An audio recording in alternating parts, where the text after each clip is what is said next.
Bonjour à tous, c'est Paul Mathieu et bienvenue sur la chaîne du Doc. Dans cette vidéo, je vais vous partager une astuce révolutionnaire pour améliorer votre nutrition. En effet, cette astuce est très simple, mais pourtant, elle va vous permettre de mieux contrôler votre alimentation, que ça soit dans un objectif de perte de poids, d'éviter la junk food, de manger plus sainement avec des aliments de meilleure qualité, ou simplement, vous allez le voir pour des raisons financières. Je ne vous en dis pas plus, rendez-vous après le générique, c'est parti.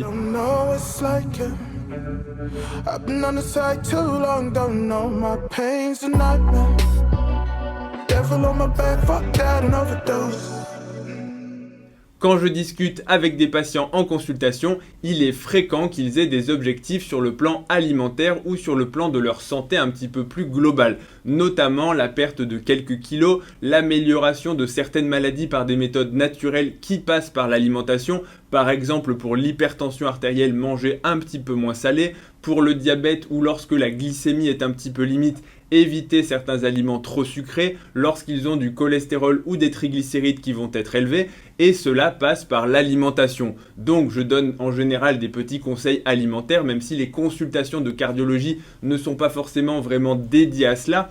Et un des freins qui revient très souvent, c'est que ces gens sont actifs, c'est-à-dire qu'ils ont un travail et qu'ils n'ont pas forcément des facilités à manger de façon équilibrée et surtout à choisir leurs aliments. Et c'est pour cela que ce dont je vais vous parler aujourd'hui, même si ça ne sera peut-être pas une surprise pour certains d'entre vous, c'est ce qu'on appelle le meal prep ou ce qu'on pourrait traduire en français par le fait de préparer des gamelles alimentaires à l'avance. En gros, vous allez préparer des repas tout faits afin de les consommer directement le reste de la semaine. Cela peut être fait de différentes façons et je vais vous donner les deux façons les plus simples. Soit vous préparez un repas, vous le cuisinez la veille au soir et vous en faites 2 rations au lieu d'une et vous mettez l'excès dans une gamelle que vous allez manger le lendemain à midi.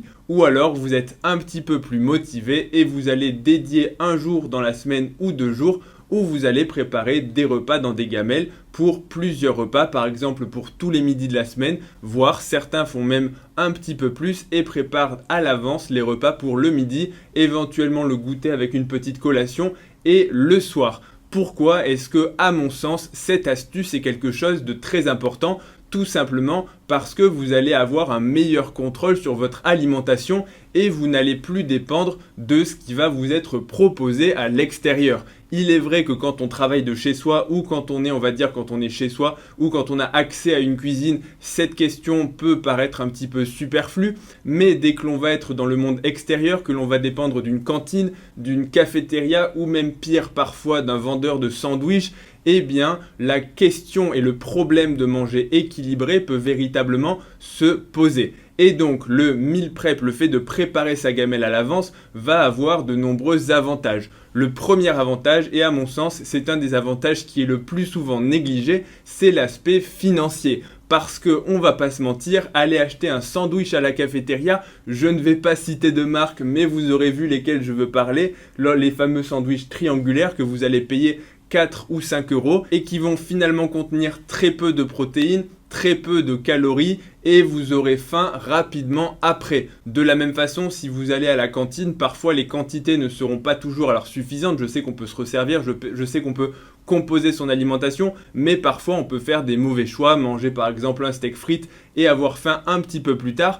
Alors que là, avec votre propre gamelle, vous aurez contrôlé précisément ce que vous allez mettre dedans. Notamment, vous pouvez contrôler votre apport de calories, votre apport de protéines et vous pouvez même l'assaisonner comme vous voulez avec par exemple de l'huile, avec une petite sauce faite maison, une vinaigrette, n'importe quoi. Vous pouvez contrôler la quantité de féculents, par exemple la quantité de riz, la quantité de pâtes, la quantité de légumes et de fibres. Bref, vous êtes totalement maître de votre repas. Alors qu'il est vrai que c'est parfois plus difficile quand on est à l'extérieur, notamment on ne peut pas contrôler le sel, c'est très difficile, on ne peut parfois pas contrôler les sauces et on ne peut pas non plus toujours contrôler le type d'aliment et le mode de cuisson, notamment la cuisson au beurre qui va rajouter des calories et des graisses, notamment des graisses saturées. Alors que là, vous avez un repas qui est créé par vous-même, qui est équilibré et surtout le prix des aliments va être moins cher parce que comme je vous l'ai dit, le fameux sandwich à 4 € acheté à la cafette, oui, il est peut-être pas très cher sur le papier,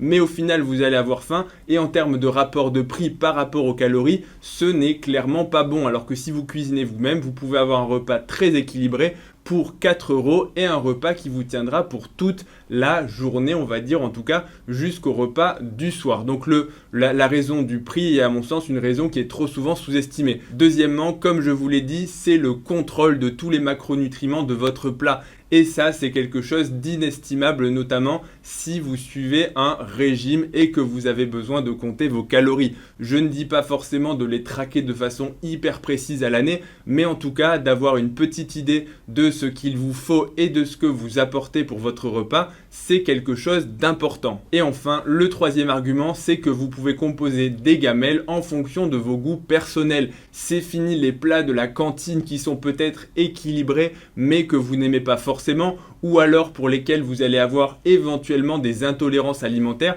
Typiquement, étant intolérant au lactose, je ne peux pas contrôler qu'il n'y ait pas de beurre ou pas de lactose dans certains plats. Alors oui, je peux demander au serveur, je peux demander aux personnes, mais en général, c'est déjà toujours une question où les gens ne savent pas forcément répondre parce que les plats peuvent avoir été préparés en amont. Et puis surtout, j'ai toujours l'impression de passer pour quelqu'un qui est relativement, en gros, le mec un petit peu chiant qui va demander la composition des aliments. Alors que pourtant, c'est juste que s'il y a du lactose et notamment du lait, eh bien, je vais avoir mal au ventre ensuite. Donc, vous pouvez composer des plats selon vos goûts et vous pouvez être sûr de ce qui a été mis dedans.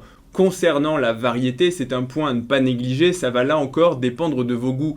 À titre personnel, autant mon plat du soir peut varier, autant pour le plat du midi, je ne varie finalement que peu. J'ai une gamelle avec une base de riz, une base d'huile, alors ça varie, oui, ça varie un peu d'huile d'olive, un peu d'huile de noix, parfois un peu d'huile de noisette.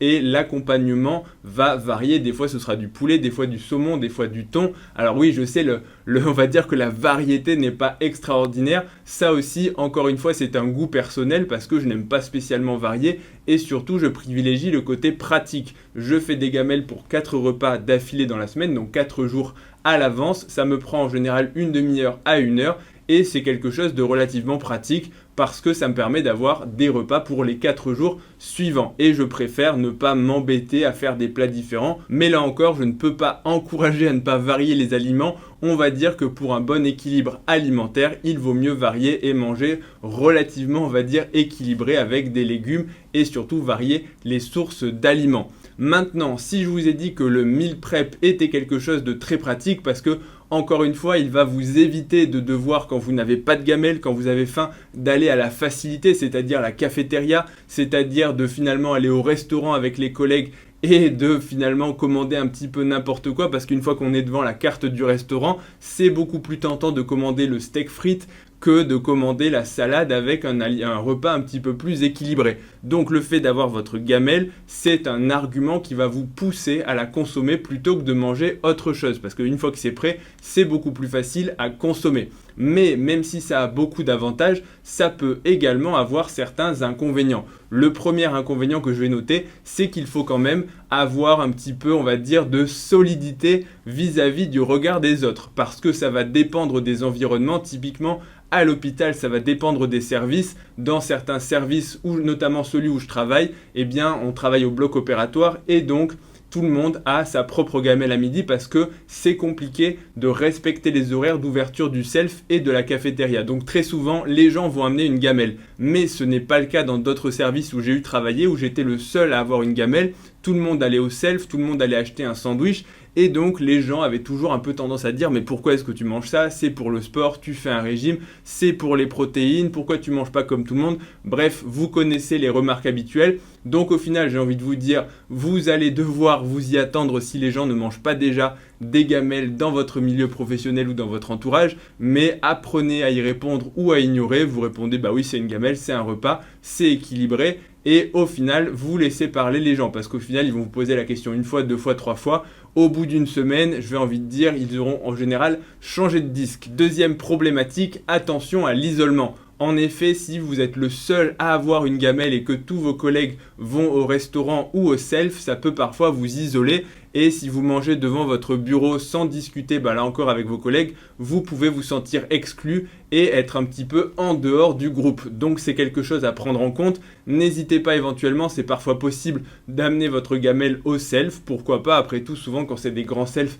personne ne regarde. Au début ça fait un petit peu bizarre, mais ça vous permet de garder un contact social. Et là encore, je vais vous donner une alternative au meal prep. Si pour X ou Y raison, vous ne pouvez pas faire de meal prep parce que vous n'avez pas de quoi stocker les gamelles, parce que vous avez un petit frigo par exemple, pourquoi pas, parce que vos collègues vont à la cafétéria, il est également possible, et je fais un petit spoiler, d'aller à la cafétéria, d'aller au restaurant et de prendre des alternatives qui sont plus saines que ce que l'on commande habituellement. Mais il faut avoir là aussi un petit peu de connaissances alimentaires pour pouvoir faire des bons choix dans un milieu que je vais qualifier de hostile. Troisième problématique, attention de ne pas devenir rigide. Si vous ne pouvez plus rien manger d'autre que votre Tupperware par peur d'aller manger un sandwich, d'aller manger au restaurant ou d'aller à la cantine, et je suis un petit peu de ces gens-là, même si je fais attention justement à ne pas être trop rigide, mais on va dire que ça peut, là encore, vous mener à certains troubles du comportement alimentaire,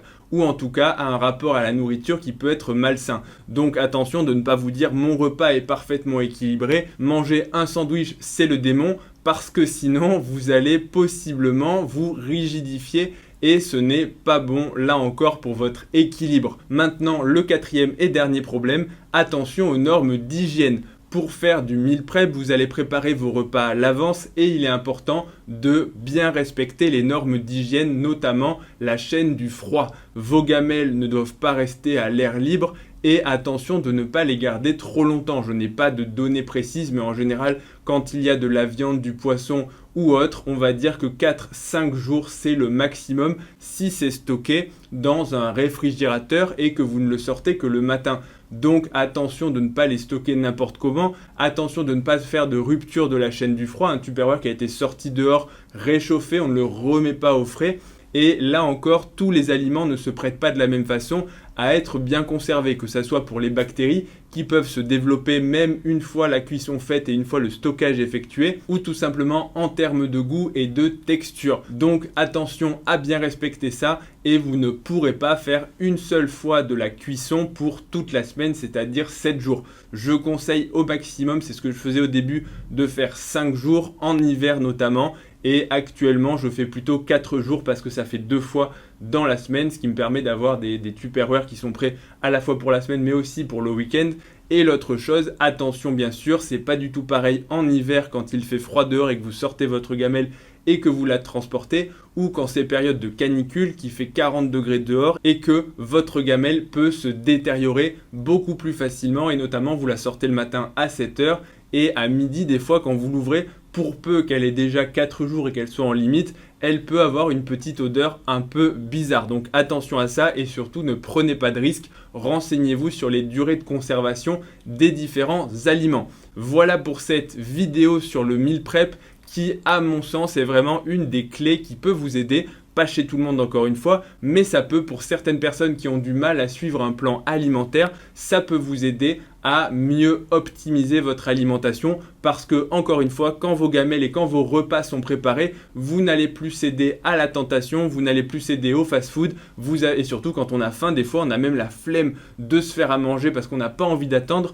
alors que si on a déjà un repas qui est prêt et qui est sortable du frigo, on peut le manger beaucoup plus vite et c'est beaucoup plus facile de faire les bons choix. Donc j'espère que cette petite vidéo sur le meal prep vous aura éclairé, vous aura également mis en lumière les différentes problématiques et je vous invite à me dire en commentaire ce que vous en pensez et surtout si vous avez des astuces pour les personnes qui vont vous lire. Parce que c'est quelque chose, on va pas se mentir, qui s'optimise nettement avec le temps et avec l'expérience. Vos premières gamelles ne seront pas, on va dire, optimales, que ça soit en termes de goût, de conservation, de tout ce que vous voulez, mais avec le temps, normalement, vous allez arriver à optimiser votre semaine. N'oubliez pas, avant de partir, un pouce bleu, un abonnement à la chaîne, ça me soutient, ça vous permet de ne rien rater des prochaines vidéos. Retrouvez-moi également sur Instagram et sur TikTok, ledoc.pm, et je vous dis à bientôt pour la prochaine vidéo. Salut à tous.